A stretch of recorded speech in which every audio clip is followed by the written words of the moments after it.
Hello, everybody, and welcome back to the Gamers Sideline, where the sports meet the sticks and the stories get pixel deep. I'm your host, Mike, aka Lichmex, and with me we got a special guest host, who is Big T. little delay on that, but that's all right. I know you guys were probably expecting to see Kinetic today, but he was feeling a little under the weather, so we asked Big T to step in and help me out with today's podcast. So today we got a couple things we're going to go through. We got first up we have first of all, welcome to Football Friday. That's I think that's a big thing. I know you guys wait all week for it, and here it is. We're finally on Friday, and we're going to be talking gaming news and a little bit of I guess mostly football for the rest of the podcast after we get through the gaming stuff, because there's some big things that happened in gaming the past couple I think like 2 weeks with the announcements. I guess let's get right into that. Let's start with the gaming news. I don't know if you heard or not, but did you hear that the EA got acquired and is aiming to go public?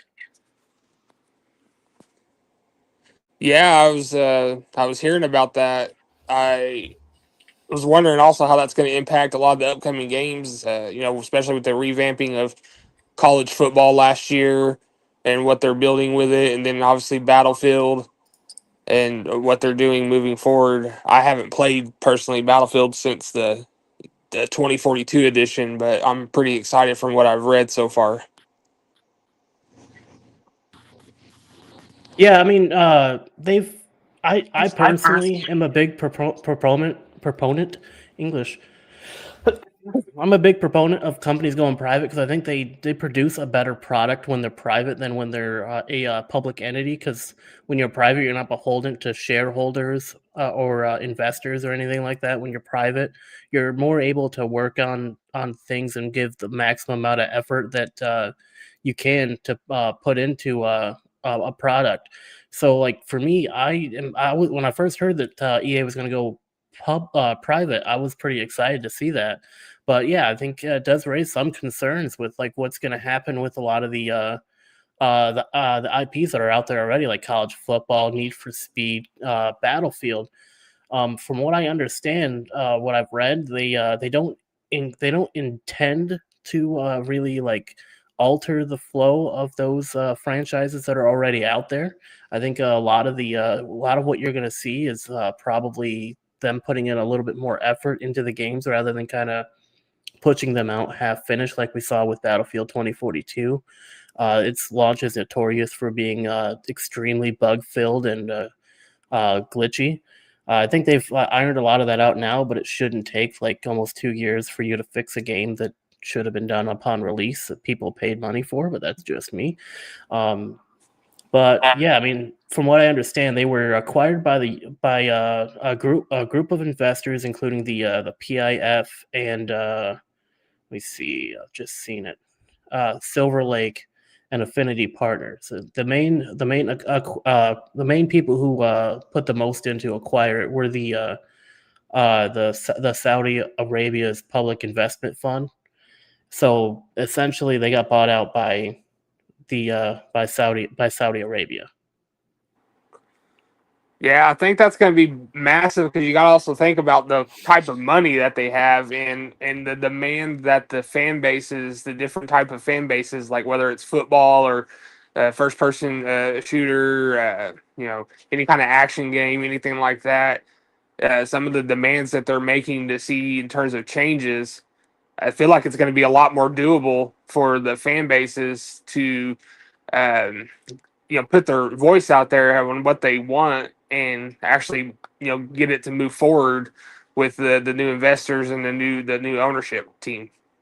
Right. Yeah. I mean, I feel like since they're going to be a private entity, they might, like you said, they might be more open to hearing the voices of the fans rather than more resistant to it. Like what we've seen with a lot of these public institutions, where a lot of the times the only people they listen to are like the ones who bring in the most money, like the money spenders on the game, the streamers, which are essentially their marketing team for a lot of these games.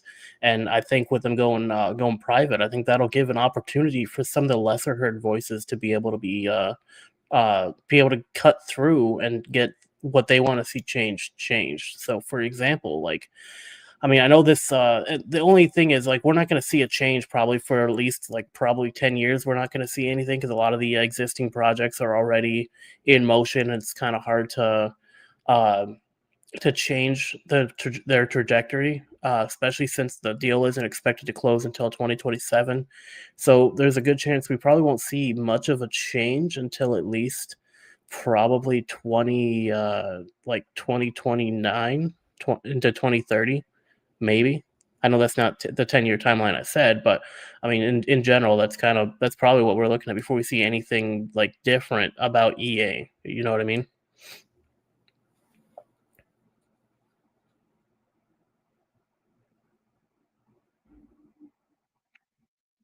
All right. So I guess next let's. Oh, he dropped out. Okay, so I guess real quick, let's work into the Battlefield news. So Battlefield 6 drops next weekend. Well, next Friday. Um, that's been pretty anticipated. Oh, he's back in. All right. My fault. I got a call as I was in that. My apologies. Oh, that's all right. I was just transitioning over to the Battlefield news. So Battlefield drops this next Friday, October 10th. A lot of people is calling it a return to the glory days of Battlefield back during like Battlefield 3 and Battlefield 4. I don't know if you've seen much on the game or if you played the beta at all. Have you? I haven't played the beta yet. I was kind of late to the party before I even knew like one was out because I've been so far into college football and Madden. But Right. once I saw that it was going to be a different animal and revamped and a lot of good updates, I was definitely interested in purchasing the game. So I do have it pre-ordered, honestly. So. I mean, from what I've heard, I actually played. I played on the beta when they were running that for the couple weeks in, I can't remember. I'm gonna say July, but I think I might be wrong on that. You feel free to correct me in the comments if it's not July. But when the beta was running, I played on it the couple weekends that it ran, and I enjoyed it. I liked the feel of it. It felt like I was playing Battlefield 3 or 4 again. They brought English. They brought back destructible environments to where, like, if you're hiding in a building, a tank can blow that building up, and guess where you're not hiding anymore? In that building. So no longer Right. will you have like just random snipers sitting all over the map in covered buildings that you can't get to. Now you're not safe no matter where you are. You could be unless you're like in an actual bunker. You can be taken out regardless of where you're sitting. Which I think is a very welcomed return from 2042, where like you had limited destructible environments. They did, even though they on game release they advertised that you could essentially blow up a skyscraper, and no, that never came to fruition. But Yeah. Battlefield 6 does actually look like a return to glory, and I'm excited to see how it's going to look when they release. I'm hoping that we don't have another 2042 situation where it releases like buggier than the best oh, God, best Call of Duty, I guess would be the word. But I mean, realistically, 2042 is like the biggest offender of releasing unfinished that I think there has been in recent years. I don't know. Did you play 2042 when it first launched? I did, and with all the bugs and obviously the many issues that I ran into with it, I'm not gonna lie, I deleted it just as quick as I purchased it. So Right. I mean, I did the same thing. Like I bought it day one when it launched, and then I played on it for maybe I want to say about 2 days, and it was grueling trying to get anything done on that game. Like it was extremely buggy, constant crashes. It just was completely unfinished. yeah, And I really hope that when they launch Battlefield 6, I hope it's actually complete. Judging by the beta, I'm assuming that they have it pretty close, at least, because I mean the beta wasn't bad. There wasn't too many game breaking bugs that didn't really cause constant crashes. So it was. I mean, in my opinion, I think it was a good game, especially compared to Battlefield 6 or Battlefield 2042. But I don't think it's kind of hard to improve from 2042, to be honest. Right. I do think that just the from what I've read, like I said, I didn't get into it that much until a lot of friends and some of the reviews that I heard and read about how better it was going to be. Is like, okay, I got to give it a chance. 2042 is just a one off because I have played several Battlefields and they were pretty good.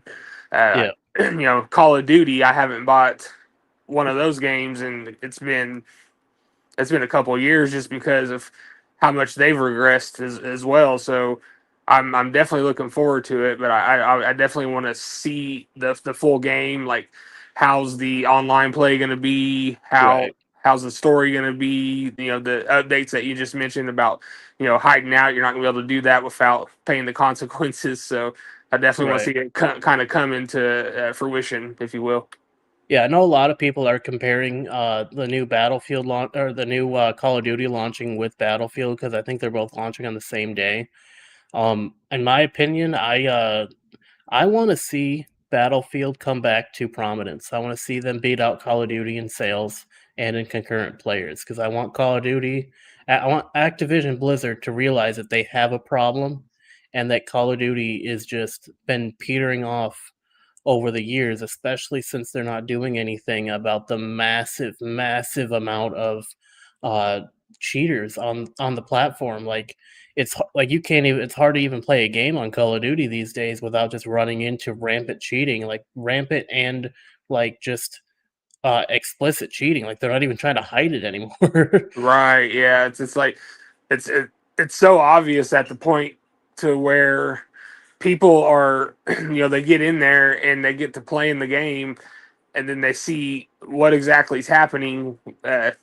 How people are taking advantage of servers or you Yeah, know uh, you know some one of the things that I dealt with playing it was I would do a shot and I'm like, oh, that was definitely a kill, and then I would see the replay and it's the person that got me like shot 5 feet away from me. Just bugs and stuff like that. Just there's no right. place for it, especially when you're spending 60, $70 a pop to get a game downloaded. We want a good product. So Yeah, especially since Call of Duty wants to take up your entire hard drive if it can, you know? yeah, it Like does. that's ridiculous. It definitely does. I mean, how are you gonna like release a game where like it's extremely easy to exploit, make us pay almost 70, $80 for it, and then call it a good game? Like there's no way. Like that's why I want to see Battlefield 6 succeed over Call of Duty this cycle. Because I mean, if they do, that has to like be a slap in the face to Activision Blizzard to wake up and start actually producing some good games, you know? So I don't like they really haven't made a good Call of Duty since like the initial release of Battle of Call of Duty 4 and Modern Warfare 2. Right. See, this past Call of Duty, from what I read and played, um, or not read, but read and watched like on YouTube, because that's what I do. I used to get so hyped. I would pre-order and pay, and then just wait for it to download. And Yeah. now I read reviews, I watch what I can, and I'm like, there's no way. Like I'm not putting that on my system. And but from what I've read, which has been a small amount, I think Battlefield 6 will definitely blow people's expectations out of the water, and we're going to see a lot of what people, in terms of fans, have been demanding with the Yeah. product to return, and it's going to be a hit. Yeah, and I mean, and what's even better is a lot of these games that previously were like exclusive to one console or the other, or like just only on one console and PC, for example. It's good to see them finally like getting cross play, coming onto other consoles. For example, like Helldivers 2 is a big one that just released on Xbox. It's been out for a while, but the Xbox finally got it. Which I definitely like to see that because I really hate it when they restrict gamers to one console or the other. I think it's really bad for the ecosystem. Right. Yeah, I haven't played Helldivers, but again, outside of a few people that I know that personally have it and have played it. It seems really fun, and it's just one of those games that helps you broaden your taste. Like a lot of people, I think, have the notion like, oh, every October and November we're gonna buy and download Call of Duty because that's just the right thing to do. Is like, Right. no, you can spread your wings, you can try something different. Yeah, and I will say Helldivers is definitely a different animal compared to all the other games because, like, not only that, but it's a small studio. It's not a big, massive conglomerate studio like EA or like Activision. It's a small studio, Larian, and they have always done really good work. And also, this was also brought up in the news recently. They don't plan to do a sequel to Helldivers 2. Like the Helldivers 2 is the final entry, and they're just going to support it for as long as they can. And I think that's a huge positive, especially for the gaming world, to know that you can buy the game once and you'll have a game in the future. Buy the game once, you'll have it for the future, and then like with today's technology, if things change, like in terms of the demand or what fans want, they can it's called a thing called updates. Right. So they'll be able to roll those out a lot easier and focus on not only getting it out there to the ones that don't know about it, but keeping it maintained for the ones that are fans of the game. Exactly. And I mean, and I bring that up because I think like that's the kind of innovation that we're wanting to see out of these gaming companies. And I think that's something that EA kind of realized when they were looking at 2042 and then looking forward to their next game, which is now Battlefield 6. Like from 2042, they had a lot of backlash upon release, mainly because of bugs and whatnot, but also because of the way the game played. It didn't feel like Battlefield anymore. And then now with the release of 6, and I can personally attest to this, 6 definitely feels like Battlefield. They're coming back to their glory, back in Battlefield 3, Battlefield 4, where like everything, like it just felt good compared to 2042. 2042 felt very, I want to say, clunky, and especially with all the bugs on launch and whatnot, it took them so long to fix it. Again, I know I said that before, but that's how bad the game was on release. Is it required 2 mentions? Right, right. But yeah, I mean they've got a lot of that ironed out now, so it's an all right game. I just don't know if I would call it Battlefield. I would give it the Battlefield name because it didn't feel like it. Battlefield 3 and 4, in my opinion, were like the glory days of it, and I think they're returning to that with Battlefield 6, and I look forward to that.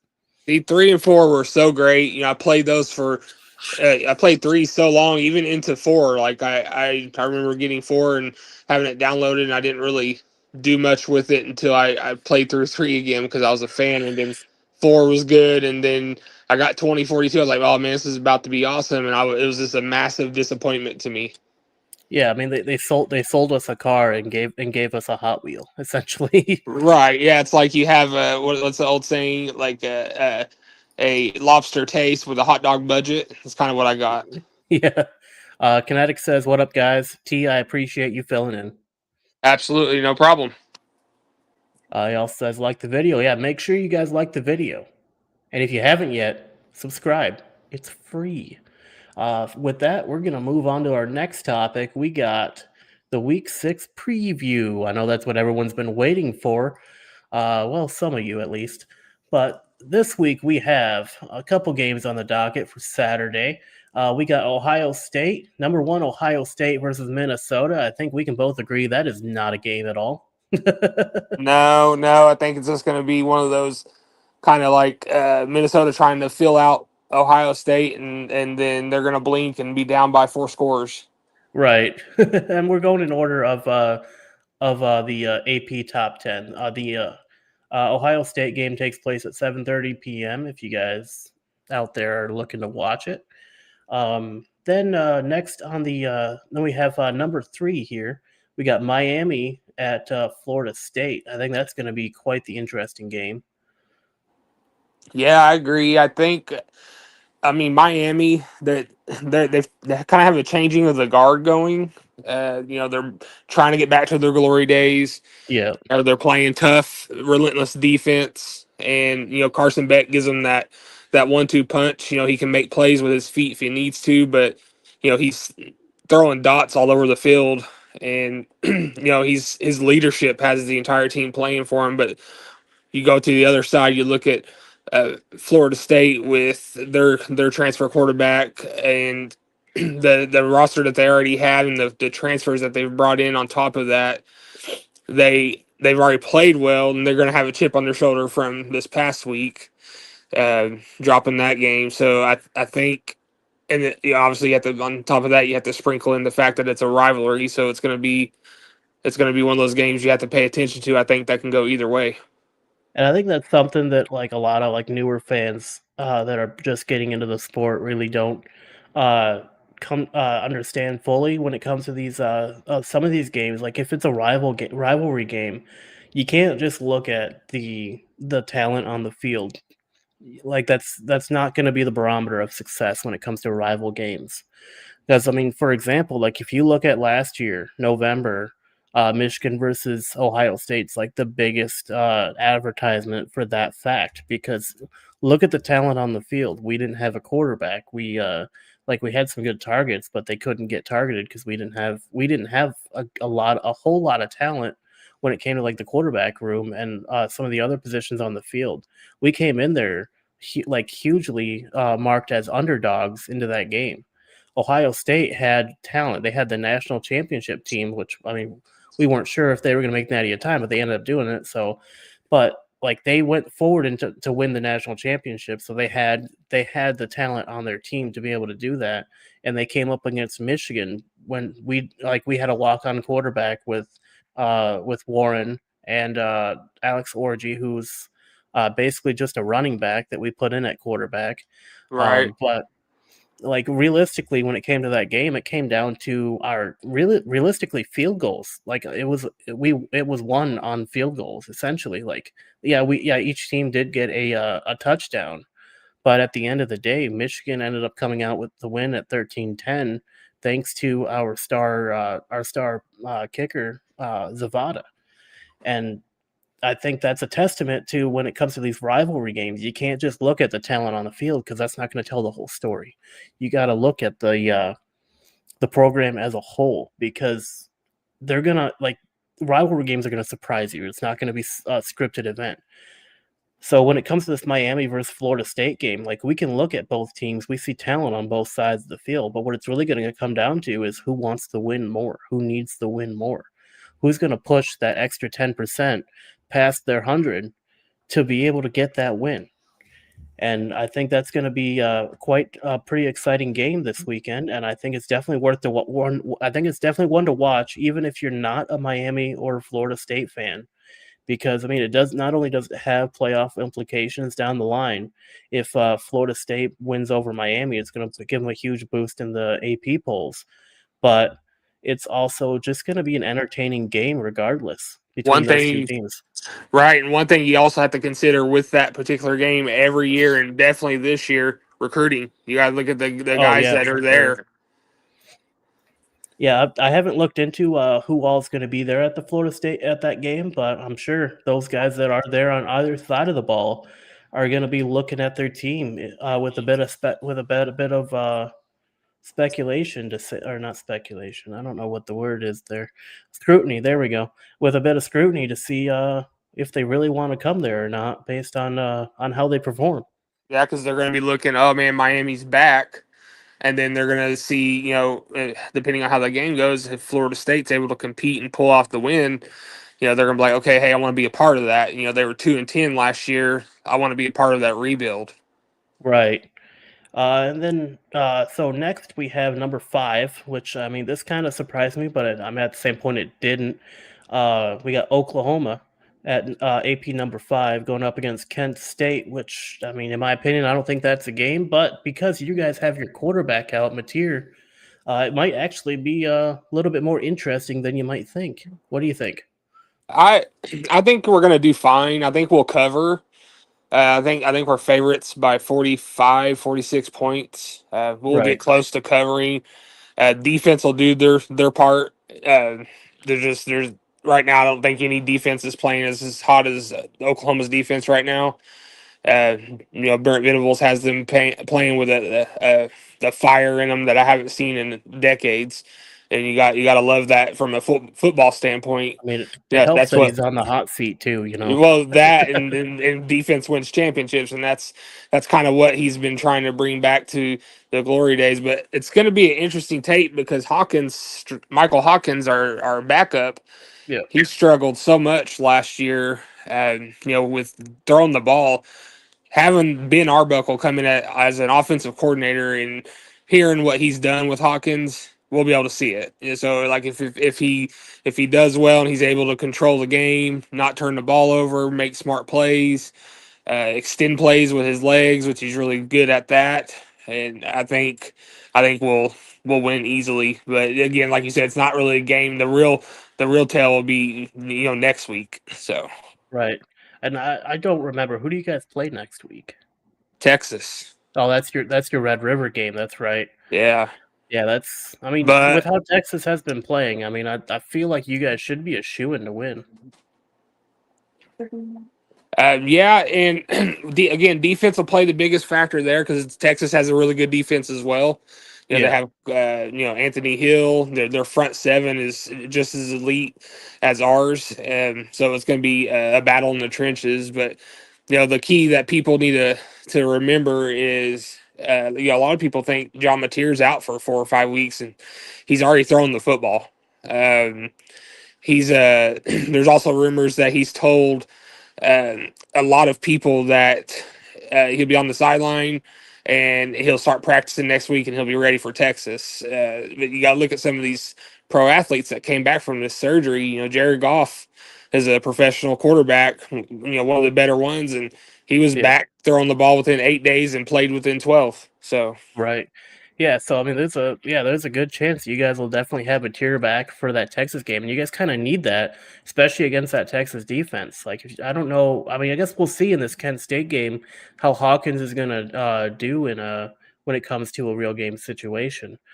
But nevertheless, let's move on to number 6 here, Texas A&M versus Mississippi State. I personally don't think that's a game, but Texas A&M is notorious for playing lights out one game, and then when you think that they shouldn't, and then completely giving up what you think they should be a shoe in to win. So I mean, that could also be an up in the air. What do you think? I have 3 words. Okay, Reed and Moss. All right, if those guys show up, like we all know, Moss can extend plays, Yeah, even if they don't look like they're going anywhere. He'll bounce out, and he'll push through. He reminds me a lot in terms of running of Justice Haynes. I like both. Those are my 2 favorite running backs in the country right now. I love watching both of them run yeah, uh, because it's north and south. You don't see a lot of this east and west. It's old school running. right. And then obviously, if for some reason someone's able to lock up Moss, Marcel Reed's able to extend plays, and he's got a heck of an arm. So I don't. It's going to depend on, like you said, what Texas A&M is going to show up. Are they going to show up, overlooking Mississippi State and get upset, or are they going to show up playing it like they're playing, a top Notre 10 Dame. game, Notre Dame, and just absolutely, stomp them? So Right. Yeah, I'm kind of interested to see how they're going to do in that game because, I mean, like if we look at last season, a lot of the times like they came out in games where they should have lost and won, and then they came out in games that they should have won and lost. So they're a very bipolar program when it comes to whether they show up or not. And I think you're right. I think the biggest strengths coming into this game are going to be Reed and Moss, and I think that's what they're going to have to lean on, and I think Mississippi State knows that, but I don't know if they have the talent or the ability to be able to limit their ability to make plays. no, and then you got to think of Kevin Concepcion, Oh yeah, with what he does on the outside with the curl routes and how he yeah, can tiptoe the sidelines. You're not defending that. He's one of the best receivers in the country for a reason. So, and he hasn't even had the that great of a game yet. Like, what I mean by that, like, we're seeing flashes, but we haven't seen what we know he can do. So yeah. It's kind of like if we're talking about Michigan, it's kind of like Donovan McCulley. We've seen flashes, but we haven't actually seen him show out like we know he can. well, as a Oklahoma fan, I'll say this, and I told you this a few weeks ago. You know, I'm glad Michigan's hitting their stride now and not then. Obviously it was a great game. Yeah, I Um, think we should have scheduled you guys later yeah, in the season. yeah, a little week 7 showdown, midweek warm up kind of deal. Yeah, But it was I now think that if we they're play hitting. you guys today, I think we win. Like if you guys have material, obviously, but I think with you guys at your strongest and us at ours, I think we win that one. It would definitely be a different game, that's for sure. Because Yeah, you got to think, you know, uh, Underwood getting the playing time under his belt, whether it's at home or on the road, every game. And people they're expecting this kid to go up and have 400 or 500 yards passing. No, he's an efficient player, and it's just yeah, going to keep building and building and building. And he reminds me a lot of, and a lot of people disagree, but I see a little bit of Deshaun Watson in him. I really do. I think he can take. I think they can easily run the table and challenge Ohio State and Oregon for the Big Ten title.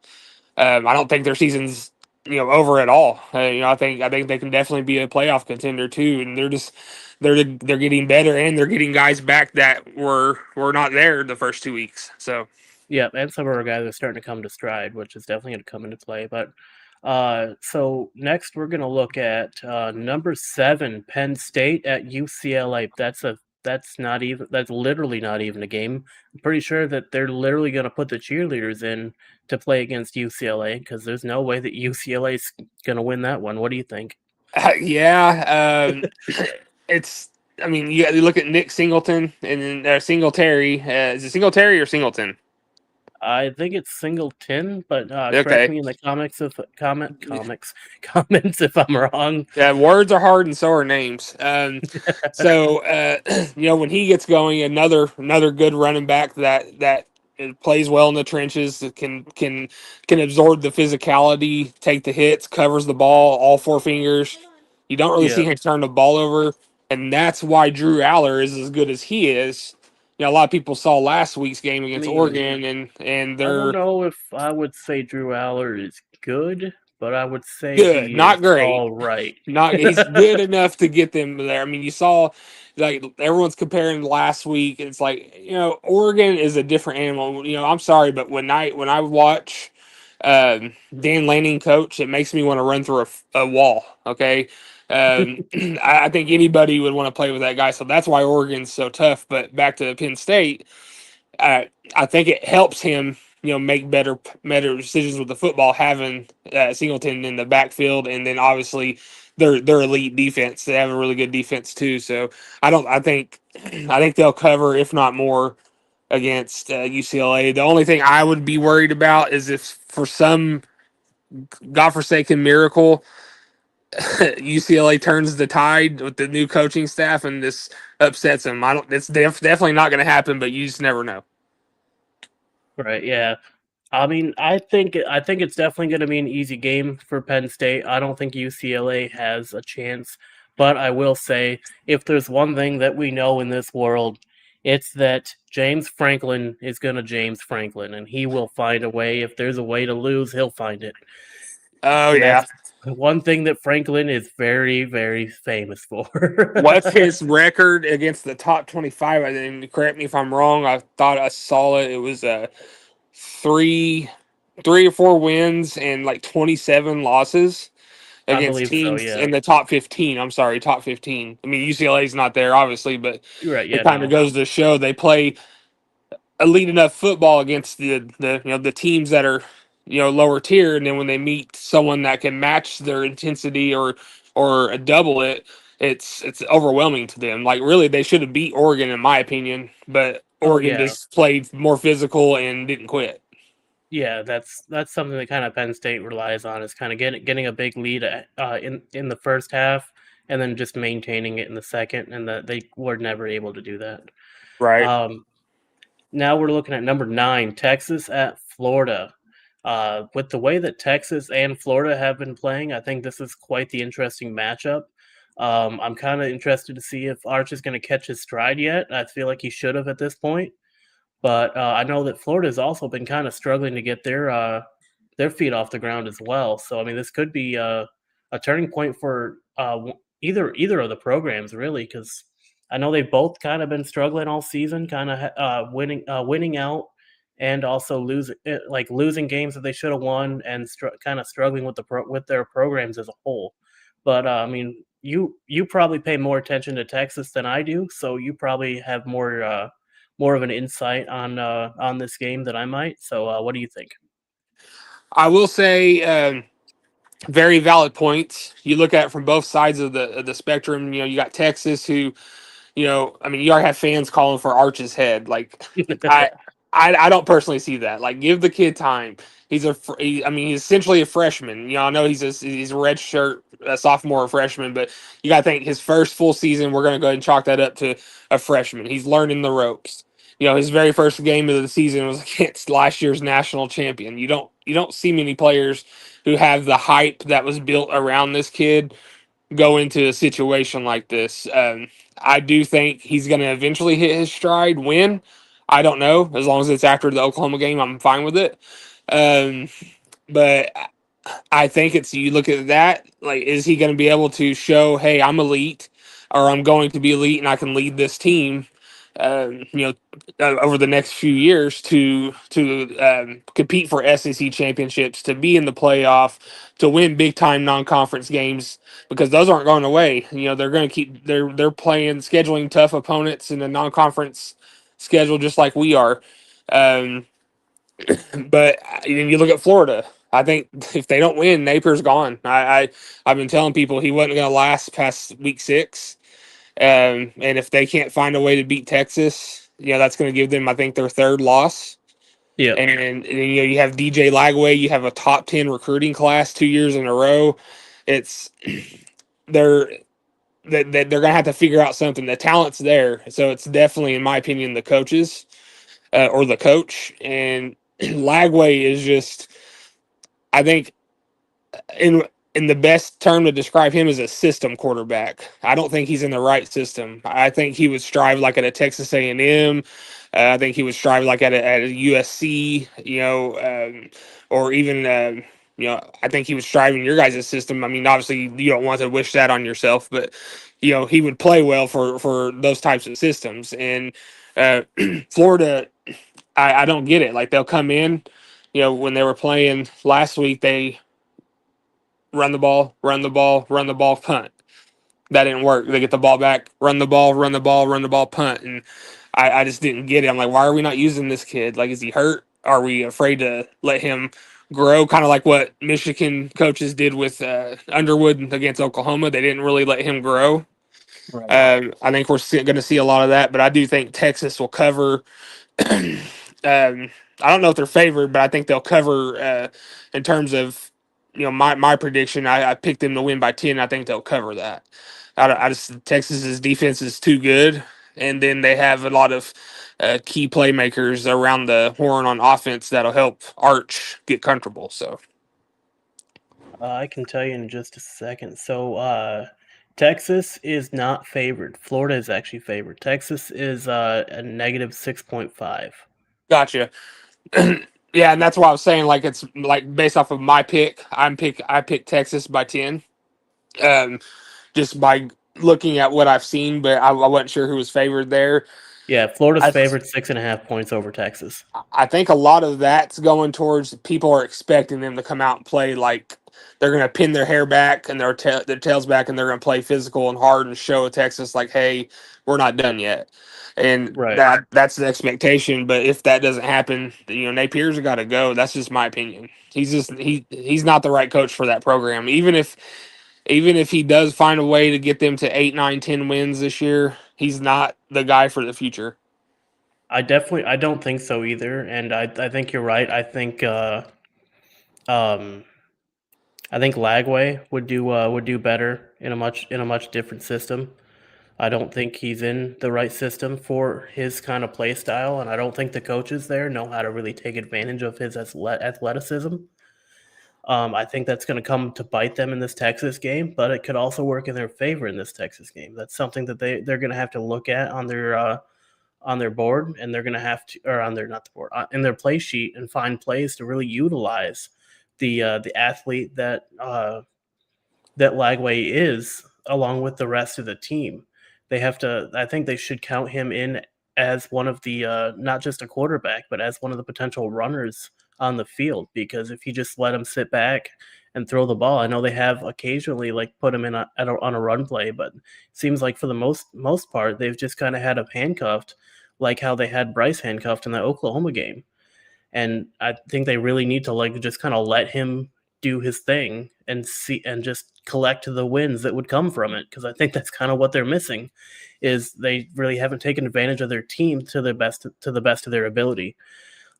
Texas, I think they struggle with obviously their quarterback, who is like as you said, he's basically a freshman. He's been there for I think a year or two. I don't remember exactly, but I know at least a year he's been there. He's got the Manning name, which kind of begs to question: is he just overhyped because he's a Manning, or is he just underperforming because of the pressure?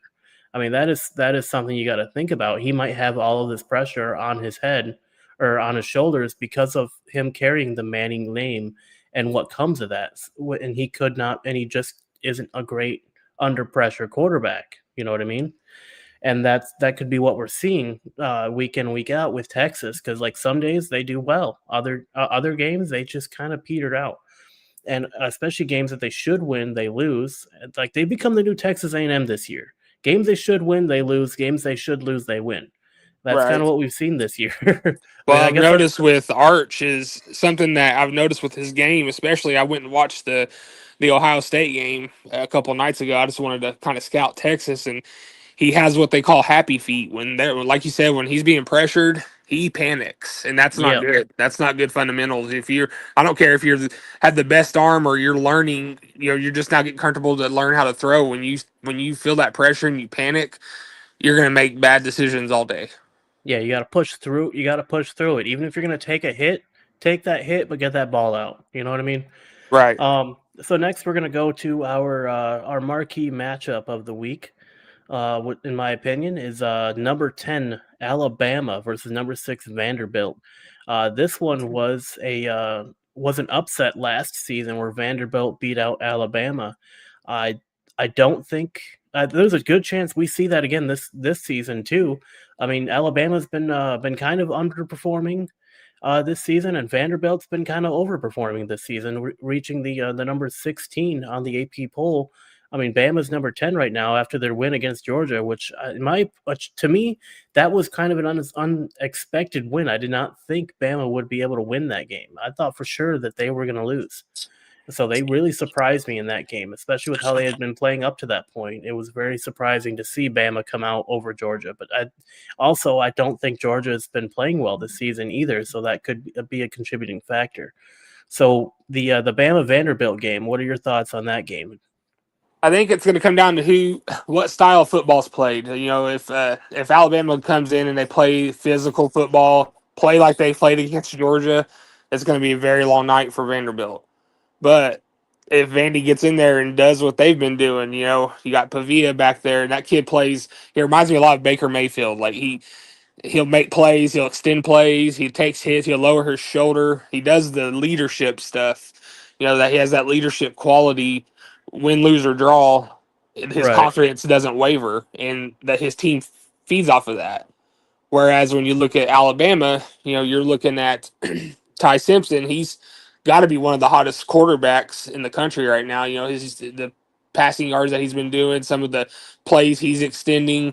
He's a lot of people thought he was going to be underwhelming this season, but he really hasn't been their issue. It's really been defensively for them. So I think if their defense is able to uh, show up and play the Alabama defense that we know that they have potential of playing with all the players they have there, I think they can definitely beat uh, Vanderbilt pretty easily. But I'm leaning with Vanderbilt just because of those guys play with a chip on their shoulder. And when you're Yeah. playing a team like that, especially that's getting national recognition now in a big time conference, that's scary. They're going to come in, they're going to be ready. I mean, I watched them last week or their last game. They would run, split wide and fake a screen over to the left, and Pavia bootlegs to the right and runs for 30, 40 yards.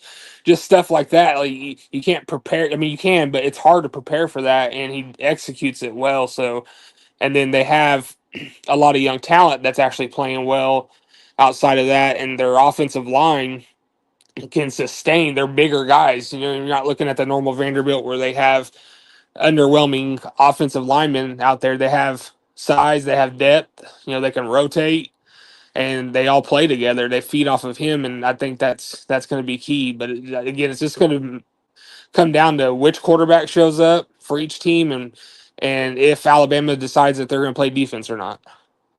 Yeah, I think that's definitely gonna be what it's gonna come down to is Vanderbilt gonna show up, or is Bama's defense just gonna basically become the Berlin Wall and stop them from progressing? Um, Now we're on to number 11 here, Texas Tech at Houston. I personally don't think that's a game. I think that's just going to be Texas Tech just going out there and having fun. Yeah, Tech has that same normal offense. You know, back to the Mahomes days and Graham Yeah. Harrell days. You know that they have that high-powered offense. But here's what they have that they didn't have those days: they have a top 10 defense, and it's scary. Their defense is good. David Bailey, their front seven. I think they have some of the younger guys in the secondary, but they have depth, so they're able to rotate and stay, fresh and limit the fatigue. But their defense can go in there and get quick 3-and-outs, get turnovers, and then their offense just goes down and throws points on the board. They're actually, in my opinion, not ranked high enough. I honestly thought they'd be 7 or 6, but that's just me. Again, I think it's because they're playing in the Big 12 and they haven't played a high caliber opponent yet.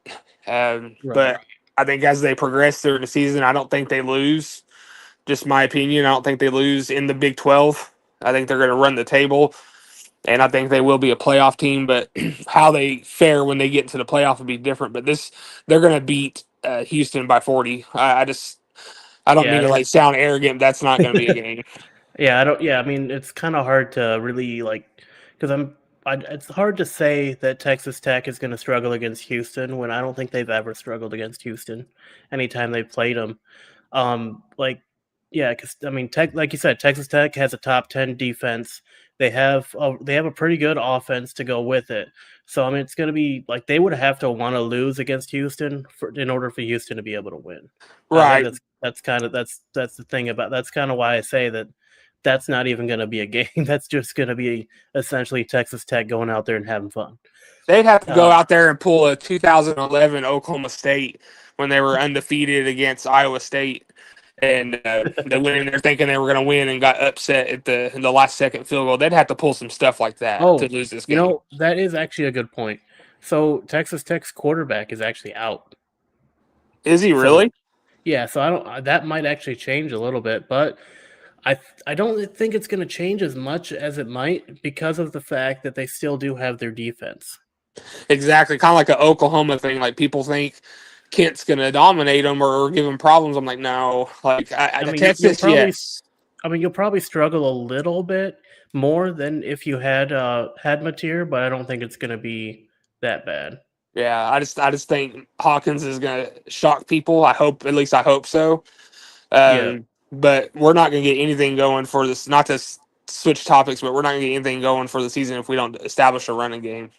So yeah. So now we're on to number 12, Georgia versus Kentucky. That's another one I don't think is really going to be a game. So I don't really see Kentucky doing much against Georgia.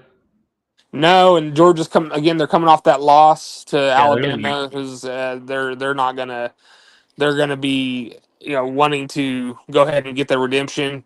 And then they usually play Kentucky really well. I mean, who Yeah. doesn't? But kind of, that's one of those things. Like, oh, we're gonna go in and beat these boys by 4 touchdowns. But I think you're gonna see a sign of Georgia unleashed that you haven't seen this season, and they're going to be another team that's going to not probably won't run the table, but they're going to be a playoff contender, I think. But they're not going to have problems with Kentucky. Their defense is too stout, and then Stockton, I don't think he's great, but he's good enough to extend plays. And then their 1-2 punch of Frazier and I can't remember the freshman running back that they have. He's like 240 pounds, but he runs again a lot of north and south. Like if you don't practice the form tackling, it's going to be a bad day for you if you stand in front of that guy.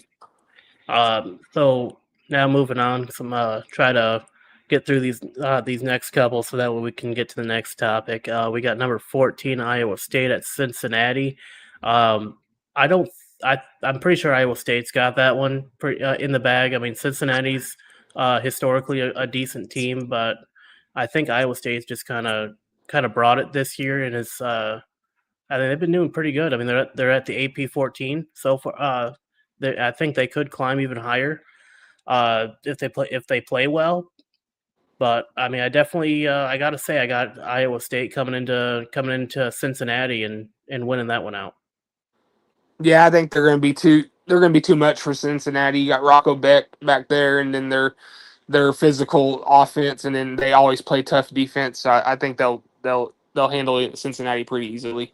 Right. And then next, we got number 20, Michigan versus Wisconsin. I think this is just going to be a showcase of Bryce's arm. I mean, because Wisconsin's got a pretty good run defense, so I want to see Justice Haynes get some rushing yards. Well, the combination between Justice Haynes and Jordan Marshall get some rushing yards in this game, but I think it's really going to come down to basically just Bryce throwing the ball down the field because they don't have the best secondary to really stop that. So it's going to really be a test for our wide receivers if they can actually get in their positions, get open, and catch those balls. I think that's what it's going to come down to. That and our defense is going to have to stop their run game because I know they have a very monstrous run game themselves, playing the northern style of football of ground and pound. And I'm not entirely sure on our. So far this year, our run defense has been good, other than against Oklahoma State. But we also, or not Oklahoma State, Oklahoma, except for against Oklahoma. But you guys also had Mateer, and I can't remember your running back's name that was in that game. But I don't think he got many rushes anyway. I think it was mostly just Mateer. I think when you guys ran with your running back, we stopped him, but when Mateer ran, we didn't. So I think coming into this Wisconsin game, that's something we got to look at is that run defense and that pass game. I think that's going to be our keys to victory against Wisconsin. Yeah, I think Bryce will get going. I think this will be one of his coming out games. Like he's going to show people what he really can do. But I do think you're wrong in terms of the running. I do think Michigan gets their running game going against this team uh, pretty easily. Just because your guys' offensive line is so physical and Yeah, they're so big. Like yeah, Wisconsin's run defense is decent. I mean they're not decent. They're good, but you guys again. It's all coming together for Michigan, and that's what I'm telling everybody. I'm yeah. glad we played them when they didn't have it clicking.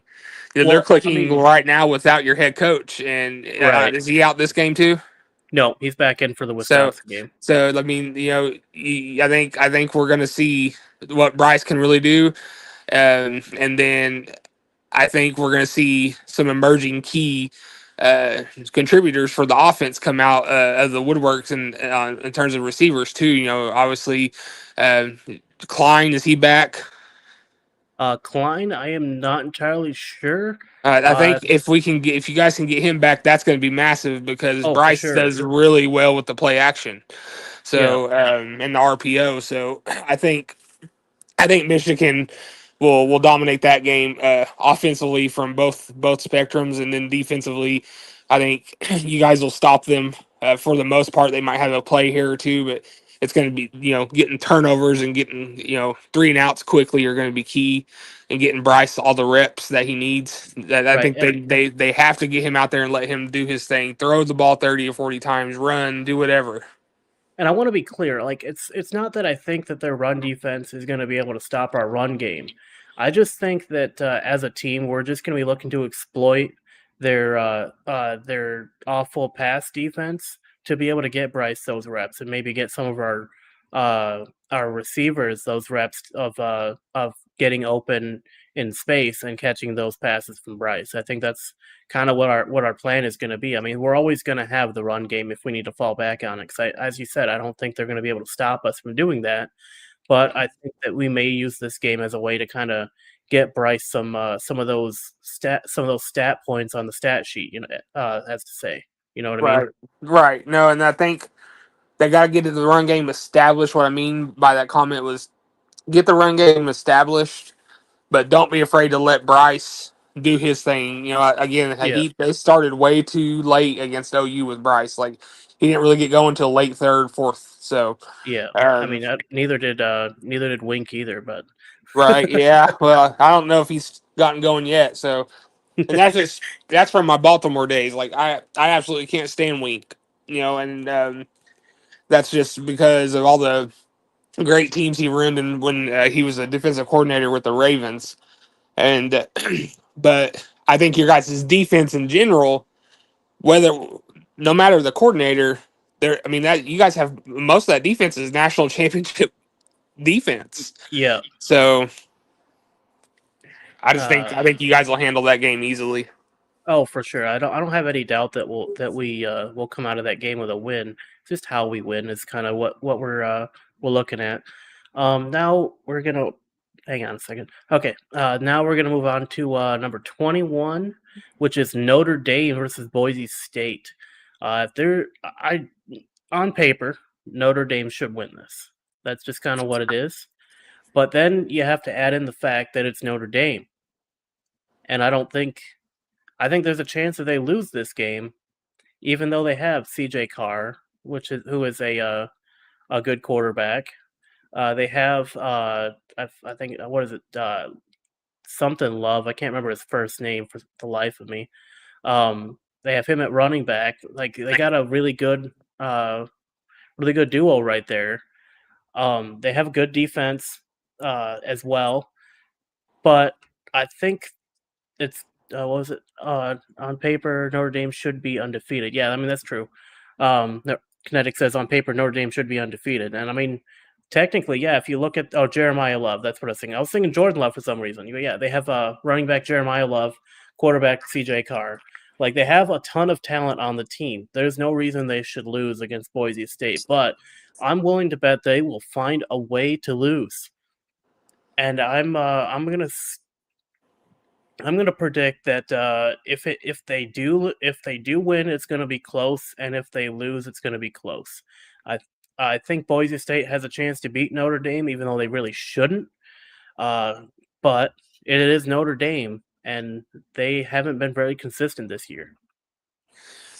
Yeah, and Boise State has that ability to upset teams like that. They it's kind of like what you said, win games that they shouldn't, and then lose games that they should win.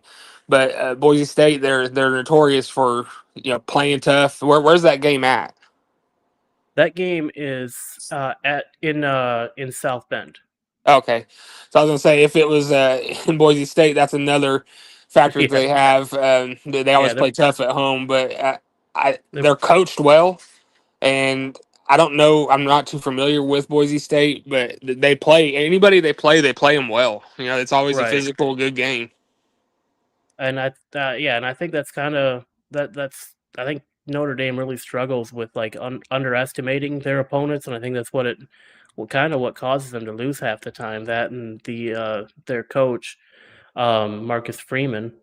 I don't think he's really doing them any favors, but I mean he's a good recruiter. I just think that it's gonna be I just think he's going to be more of a hindrance when it comes to actually getting big wins. I mean, they did make it to the national championship last year, but they ended up losing to Ohio State, even though like we provided them the blueprint to beating Ohio State, and they just didn't do it.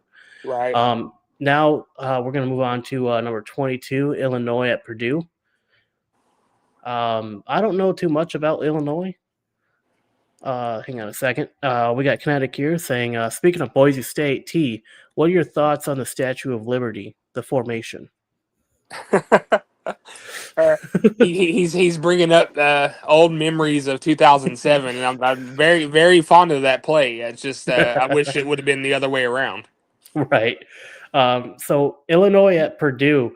I don't know too much about this game. I know Purdue played Notre Dame pretty well, so I have to think that they're going to play that they should be able to play Illinois pretty well, especially at their home stadium.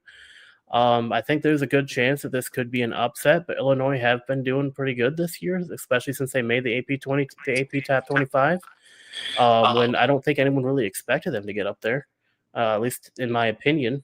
I didn't really do much fact check into it, so it is a pure opinion. But I if I had to pick a team to win that game, I'm gonna say that there's gonna be an upset, and I think Purdue's gonna take out Illinois. I agree, and here's why. I thought Illinois was gonna. I thought they were actually going to be a decent contender in the Big Ten. You know, at least a top 5 team in the Big Ten, and Right. they still might. But losing, I think they lost by 50 or 40 to Indiana. Yeah. That like you unsold me there. Like I was I I mean, was ready to cash in, and then I saw that. I'm like, nope. well, I mean, to be fair, Indiana is led by Signetti, and if you don't know Signetti, Google Oh, I know him. I'm very familiar with him, and they play really well. But I'm just saying, with how good Illinois is, that should have been credit Indiana. But Illinois got exposed. Talk about leaving the blueprint of winning. I it. Right. guarantee you, so many teams are watching that film hundreds of times and preparing like that. So Yeah. They definitely showed Illinois out to be a fraud. That's for sure. I mean, they were doing good right up until that point, and then they hit the point in the season where everyone gets fraud checked, and Illinois got fraud checked, and it didn't go well for right. them. So now we're on to number 24, Virginia at Louisville. That should be that. I think that really could go either way, but I'm gonna have to say Virginia is gonna come out over top of Louisville. I think I haven't really seen. I mean, I watched Virginia play when they upset Florida State, and they look Right. really good. You know, you got Morris there. Tony Elliott has them playing lights out right now. Um, you know, that obviously they had their mistakes like every team does, where they got turnovers or missing assignments, but Right. every team runs into that every game. And I think they're kind of. I mean, this is the first time they've been ranked, and I can't remember how long. And I think that provided a blueprint to beat Florida State, and that's just be physical. And that's Right. the one of the most important things in football. You can have all the assignments, you can have all the best talent, but if you're not physical, especially at the line of scrimmage, you have no edge. Right. So I think they'll handle Louisville, but Louisville does have a really really good running back, Isaac Brown. That kid's Yeah. fast. So Oh, I mean, I think that Haynes still has him beat, but I'd be interested to see how they do against Virginia at their home field. I still think that Virginia is going to come onto the Louisville field and beat them out, but it still could be an interesting game to watch nonetheless. So I do have a question. So if for some reason your team loses to Kent State, is this going to be your reaction? Holding offense, number 64, 10-yard penalty.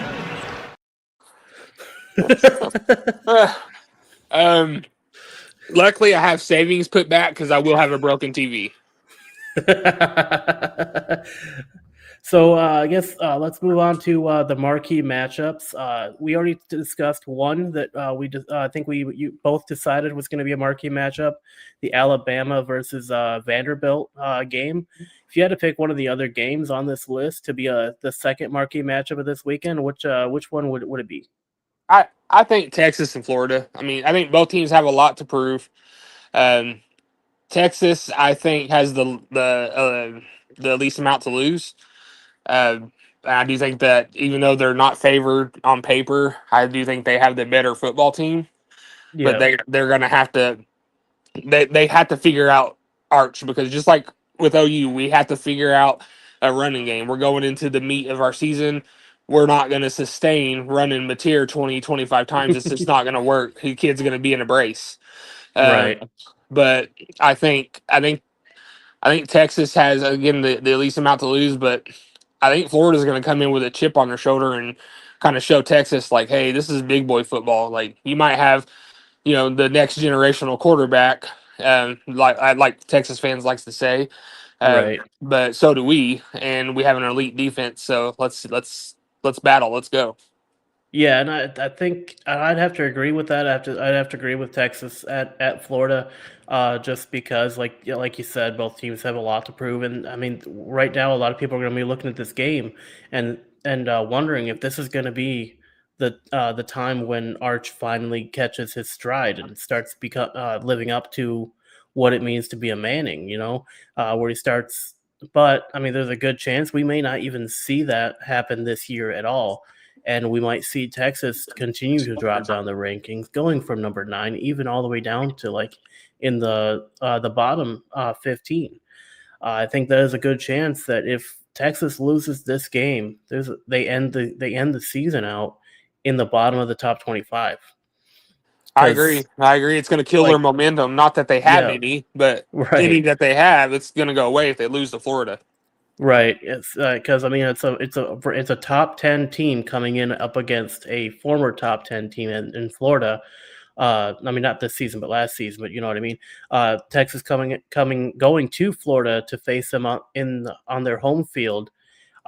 With Florida being the 6.5 point favorites over Texas. I mean, if Texas can pull off a win here, then there's a good chance they could definitely be looking at playoff aspirations or even more you could also see them flop here, and I think that's going to end up tanking their momentum dramatically and pushing them even farther down the rankings to even leaving the top 10, and pushing them down to the bottom 15. And I know a lot of the Texas fans are definitely going to be having their eyes glued on this game to see how Arch is going to do, because Texas did put a lot into Arch to project him into being the starter for this year. And I know some of the Manning said he wasn't ready, and I'm inclined to agree that I don't think he was ready to start this year either, which is kind of a sad statement to kind of say sad opinion to have, because of the fact that um they English words um because of what all they put into him, and the fact that he's already been there a year, he already redshirted a year, and he was expected to be starting this year, and he just hasn't performed very well at all. Like, you see some flashes of Manning, and then you just see kind of like Davis Warren. It's Right. usually like going back and forth between those two. It goes Manning, Warren, Manning, Warren, Well, Warren. I think a big thing that he's missing is the forehead. Oh, for sure. Yeah. But no, in all seriousness, it's the happy feet. And I've Yeah. watched several games of Texas this year, and he makes good throws when he stays poised, which has been very Yeah. rare. But most of the time, 9 times out of 10, he's got these happy feet, and it makes no sense. I'm like, what is he doing? Yeah, and I think some of that might come down to that offensive line, but like at the same point, you gotta know when it's time to throw it away, when it's time to make a pass, even if it's not suboptimal, and when it's time to just kind of accept the fact that you're gonna get hit. I mean, it happens, Yeah, he but made a play against Ohio State. I was watching that one the other night in replay, and there was a play he could have scrambled for a first down. He got maybe 2 or 3 yards past the line of scrimmage and ran back behind it and threw it. I'm like, you can't do that. First of all, that was like a 15-yard penalty, or 10-yard, I don't remember. But and then on top of that, no, I think it was 15 because there was a hold as well. yeah, But he gets he panics. Like, if he would just stay in the pocket, there's been several times, even in that Ohio State game, they could have easily won that. He had several receivers streaking 10 yards past Ohio's secondary wide open, and he just missed them. right, yeah. I mean, and that's just crazy. That's good. Really, not much, but like he definitely needs to learn how to have better pocket awareness. I think that's kind of what it comes down to. Is like you gotta be willing and able to take a hit, and you gotta have good pocket awareness, and those are two things he's gonna have to learn if he's gonna become a generational quarterback, as I say. I mean, look at Bryce. He's a freshman. He already has these skills. Oh, yeah. Like, Even it's at hard. OU, like when they played in Norman, I didn't think Bryce was the problem. It was the fact that your guys' coaches limited his playmaking ability, didn't let him go out and do his thing. Right. I was thankful. Don't get me wrong, but I guarantee you, he's got next year's date circled when we come up to the big house. Oh. And I'm not. I don't want to. For sure.